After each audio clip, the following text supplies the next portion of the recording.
La première chose dont il me parla fut la nécessité de purifier l'intérieur de mon cœur et de m'anéantir, afin d'acquérir l'humilité. Dans ce but, il me disait souvent, pour que je puisse déverser mes grâces dans ton cœur, il est nécessaire que tu te convainques que par toi-même, tu n'es capable de rien.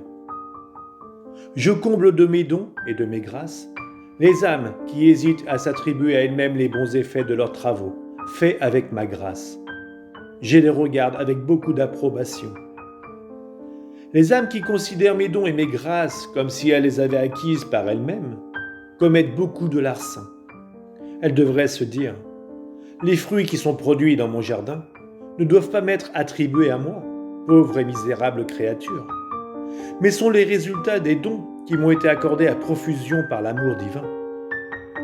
Souviens-toi que je suis généreux et que je verse des torrents de grâce sur les âmes qui reconnaissent leur néant, qui n'usurpent rien pour elles-mêmes et qui comprennent que tout s'accomplit par le moyen de ma grâce. Ainsi, en voyant ce qui se passe en elles, ces âmes me sont non seulement reconnaissantes, mais elles vivent dans la peur de perdre mes grâces, mes dons et mes faveurs si elles ne me plaisent plus. Je ne peux pas entrer dans les cœurs qui sont enfumés par l'orgueil et qui sont si boursouflés d'eux-mêmes qu'ils n'ont pas de place pour moi. Ils ne font pas crédit à mes grâces et de chute en chute, ils vont à leur ruine. C'est pourquoi je veux que très souvent, voire continuellement, tu fasses des actes d'humilité. Tu dois être comme un bébé dans les langes, qui, incapable de bouger ou de marcher dans la maison par lui-même, doit se fier à sa mère pour tout. Je veux qu'ainsi tu restes près de moi, comme un nouveau-né, demandant toujours mon aide et mon assistance, reconnaissant ton néant, attendant tout de moi. En faisant ainsi, je suis devenu une petite et je me suis anéanti, si bien que quelquefois, je sentais tout mon être dissous et démembré, incapable de faire un pas ou de prendre une respiration sans l'assistance de Jésus. J'essayais de mon mieux de le satisfaire en tout, en devenant humble et obéissante. Jésus amena Louisa à la conscience de son néant. Comparant l'état de vie auquel Jésus m'appelait et celui dans lequel j'avais toujours vécu, je me sentais envahi par le chagrin. J'avais honte de regarder les personnes parce que je me sentais comme une des plus grandes pécheresses au monde. J'avais le goût de me retirer dans ma chambre, loin des créatures, et de me dire « Si seulement ils savaient à quel point j'ai été pécheresse et combien de grâce le Seigneur m'a accordé, ils seraient horrifiés. » J'espère que Jésus ne leur permettra pas de me connaître, parce que s'il le savait, je pourrais me suicider. En dépit de cela, le jour suivant, alors que je recevais Jésus dans le Saint-Sacrement, mon cœur était joyeux de se voir si anéanti. Jésus me dit encore d'autres choses sur l'état du parfait anéantissement auquel il m'appelait. Il me faisait des suggestions, toujours différentes de celles de la précédente visite. Je peux affirmer sans me tromper que chacune des nombreuses fois où Jésus me parlait, il se servait d'une approche différente pour expliquer les causes et les effets de la vertu qu'il voulait insuffler en moi. S'il l'avait voulu, il aurait pu parler sur la même vertu 1 millier de fois de plus et d'1 millier de façons différentes. Ô mon divin professeur, comme vous êtes savant, comme je suis ingrate de ne pas vivre selon ce que tu espères de moi. Je confesse que ma pensée a toujours recherché la vérité et a toujours cherché à se conformer à ce que Jésus m'enseignait. Mais j'ai souvent perdu ce désir d'une manière ou d'une autre. Je ne pouvais pas accomplir ce que Jésus me demandait, même à la fin. À cause de cela, je m'humiliais davantage moi-même. Je confessais ma nullité. Par la suite, je promettais d'être plus attentive et disposée.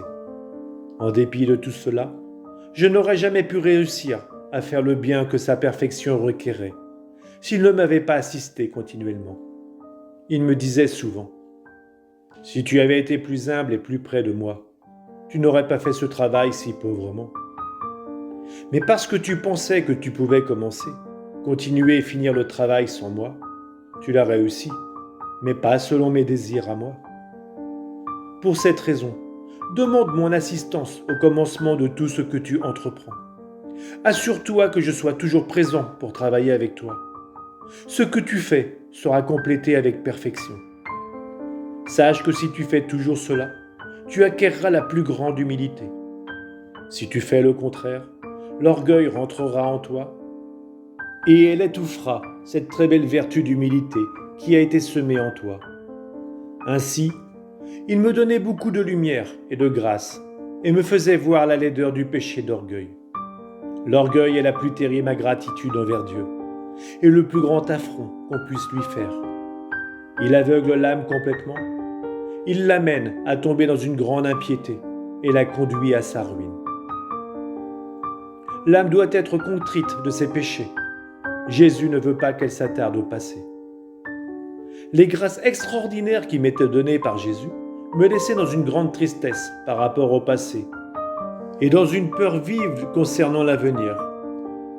Ne sachant que faire pour réparer les dommages du passé, j'essayais des mortifications choisies de mon propre chef.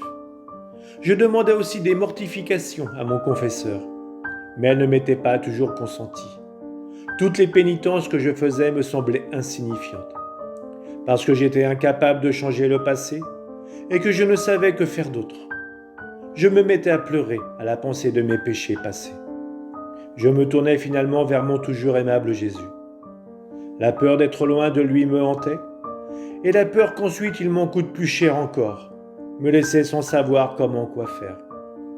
Qui pourrait dire combien de fois je courais vers Jésus, à l'intérieur de mon cœur, pour lui demander 1000 pardons, le remercier pour les nombreuses grâces qu'il m'accordait, et lui demander de rester toujours près de moi.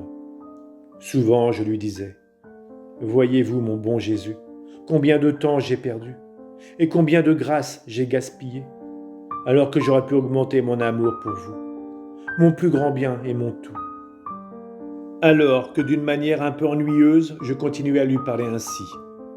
Jésus me réprimanda sévèrement en me disant « Je ne veux pas que tu reviennes sur le passé. Sache que lorsqu'une âme convaincue de ses péchés s'humilie en recevant mon sacrement de pénitence, elle devient plus disposée à mourir plutôt que de m'offenser à nouveau. C'est un affront à ma miséricorde et un obstacle à mon amour que de persister mentalement à remuer la boue du passé.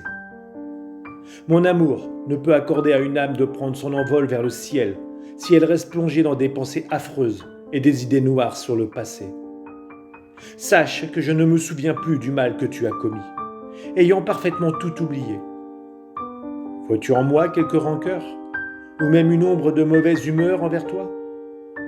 Et je repris, non, mon Seigneur, mon cœur se brise quand je pense à votre bonté, à votre gentillesse et à votre amour envers moi, en dépit de mon ingratitude. Et il me répondit en disant, très bien, mon enfant, mais pourquoi veux-tu revenir sur le passé ? Comme il serait beaucoup mieux si nous pensions à notre amour l'un pour l'autre. Essaie d'uniquement me plaire dans l'avenir et tu seras toujours en paix. La créature doit garder son regard fixé sur Jésus et n'agir qu'avec lui et que pour lui. À partir de ce moment, pour satisfaire mon adorable Jésus, je ne pensais vraiment plus au passé. Cependant, je l'ai souvent imploré pour qu'il m'enseigne comment faire réparation pour mes péchés passés. Il me dit, « Tu vois bien que je suis prêt à t'accorder ce que tu désires. Essaie de te souvenir de ce que je t'ai dit il y a quelque temps. La meilleure chose à faire est d'imiter ma vie. Dis-moi maintenant ce que tu veux. » Je lui répondis, « Seigneur, j'ai besoin de tout, car je n'ai rien. » Jésus poursuivit, « Très bien, n'aie pas peur, car petit à petit nous ferons tout. Je sais comment tu es faible. C'est de moi que tu recevras la force, la persévérance et la bonne volonté. Fais ce que je t'ai dit. Je veux que tes efforts soient honnêtes. Tu dois garder un œil sur moi et l'autre sur ce que tu fais. Je veux que tu saches faire abstraction des personnes pour que quand on te demande de faire quelque chose, tu le fasses comme si la demande venait directement de moi. Les yeux fixés sur moi ne jugent personne. Ne regarde pas pour voir si la tâche est douloureuse, dégoûtante, facile ou difficile. Tu fermeras tes yeux à tout cela. Tu les ouvriras sur moi, sachant que je suis en toi et que je surveille ton travail. Dis-moi souvent, Seigneur, donne-moi la grâce de bien faire du commencement à la fin tout ce que j'entreprends, et que j'agisse seulement pour vous. Je ne veux plus être l'esclave des créatures. Fais ainsi pour que quand tu marches, tu parles, tu travailles, ou fais n'importe quoi d'autre, tu agisses seulement pour ma satisfaction et mon plaisir. Quand tu subis des contradictions ou reçois des blessures, je veux que tu aies les yeux fixés sur moi et que tu crois que tout cela vient de moi et non pas des créatures. Fais comme si de ma bouche tu entendais ceci. Ma fille, je veux que tu souffres un peu. Par ces souffrances, je te ferai belle. Je veux enrichir ton âme de nouveaux mérites. Je veux travailler sur ton âme pour que tu deviennes comme moi. Et pendant que tu endures tes souffrances pour mon amour, je veux que tu me les offres en me remerciant de t'avoir fait gagner des mérites. En le faisant, tu compenseras avantageusement pour ceux qui t'ont fait du mal ou qui t'ont fait souffrir. Ainsi, tu marcheras tout droit devant moi. Ces choses ne te dérangeront pas et tu connaîtras une paix parfaite. La créature doit mourir à elle-même et ne vivre que pour Dieu. Pour cela, elle a besoin d'esprit de charité et d'esprit de mortification. Après une période de temps où je faisais ce que Jésus me demandait, il m'entretint de l'esprit de mortification. Il me fit comprendre que toutes les choses, même les sacrifices héroïques et les plus grandes vertus, seront considérées comme rien s'ils ne sont pas faits par amour pour lui. Si les mortifications ne sont pas motivées du commencement à la fin par l'amour de lui, elles sont insipides et sans mérite.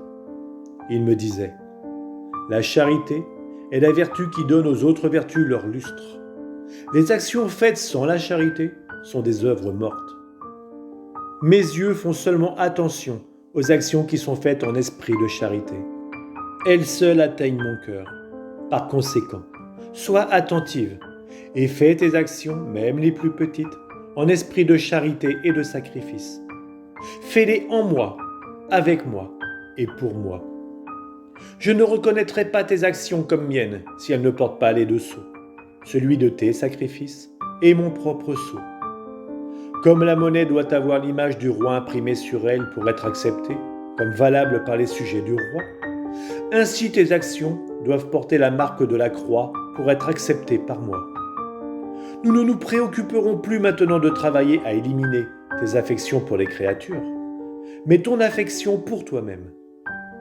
Je veux te faire mourir à toi-même pour que tu puisses vivre seulement pour moi.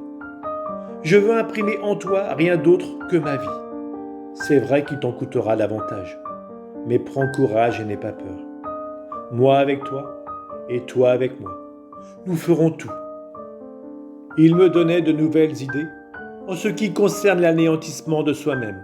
Il me disait, tu n'es pas et tu ne dois pas te considérer plus qu'une ombre qui passe rapidement et qui t'échappe quand tu essaies de l'attraper. Si tu veux voir en toi-même quelque chose qui soit digne de moi, considère que tu n'es rien. Alors moi, heureux de ton véritable abaissement, je verserai mon tout en toi. En me disant cela, mon bon Jésus imprimait dans ma pensée et mon cœur un tel anéantissement que j'aurais voulu me cacher dans le gouffre le plus profond. Sachant qu'il m'était impossible de lui cacher ma honte, et pendant que je poursuivais dans la destruction de mon estime personnelle, il me dit « Approche-toi de moi, appuie-toi sur mon bras, je te soutiendrai, et je te donnerai la force de toujours travailler pour moi, de tout faire pour moi. » L'âme doit totalement mourir à elle-même. On doit mortifier sa volonté dans tous ses choix. Étant infiniment parfait, Dieu ne peut que désirer que chacune de ses œuvres tende à sa perfection spécifique. Si donc tout ce qu'il a créé tend naturellement vers sa perfection et ne peut cesser de marcher vers son amélioration, alors à bien plus forte raison, une créature à laquelle Dieu a donné une intelligence et une volonté personnelle ne peut laisser son perfectionnement stagner, si elle veut vraiment que Dieu trouve en elle son plaisir. Créé par Dieu à son image et à sa ressemblance, l'homme peut atteindre la plus haute perfection s'il s'applique à se conformer à la volonté de Dieu et à correspondre aux grâces qui lui sont accordées par lui. Si le Seigneur est près de moi et veut que je m'appuie sur son bras, et si par sa seule attirance il me presse de me jeter dans ses bras paternels, et si de plus il veut que je prenne toute ma force en lui, afin de bien faire toutes choses, ne suis-je pas une idiote si je refuse cette grâce et que je ne me soumette pas à sa divine volonté?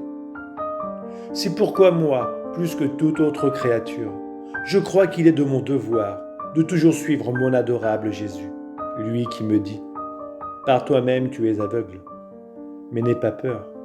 Ma lumière, maintenant plus que jamais, sera ton guide.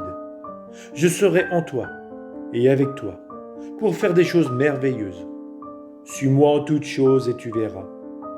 Pour un temps, je me placerai devant toi comme un miroir, et tout ce que tu auras à faire sera de me regarder, de m'imiter et de ne pas me perdre de vue.